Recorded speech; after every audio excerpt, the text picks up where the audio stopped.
YCP త్వరలోనే ఖాళీ కావడం ఖాయమన్నారు బ్రాహ్మణ కార్పొరేషన్ మాజీ చైర్మన్ సీతంరాజు సుధాకర్. విశాఖలో సగం మంది వైసీపీ కార్పొరేటర్లు పార్టీని వీడనున్నారన్నారు.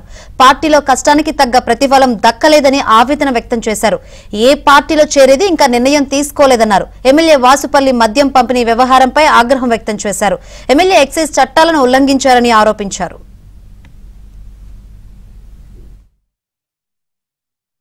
ఎక్సైజ్ చట్టాలను ఉల్లంఘించి, విద్యా చట్టాలను ఉల్లంఘించి, ఈ లిక్కర్ని బాహాటంగా ఒక చట్టాలను ఉల్లంఘించి 400 బాటిల్ని 2-3 బాటిల్ దాటి నాకు తెలిసి ఎక్సైజ్ చట్టం ఒప్పుకోదు. అలాంటి చట్టాన్ని ఉల్లంఘించి ఫీజు ఏమైనా కట్టారా, పార్టీకి తరఫున ఏమైనా లైసెన్స్ తీసుకున్నారా, ఏమీ లేకుండా ఒక విద్యాలయంలో, ఆ విద్యా సంస్థలో ఇలాంటి దారుణమైన దుర్మార్గమైన చర్య, దానికి తోడు తగుదనమ్మంటూ కోళ్ళు, దాన్ని మళ్ళీ మెసేజ్లు వాట్సాప్లో మీరందరూ చికెను బాటిల్ తీసుకుని వెళ్ళండి, ఇలాంటి చర్యలు మీరు ఇప్పుడు దాకా ఏమైనా దీని మీద చర్యలు ఉపక్రమించారా?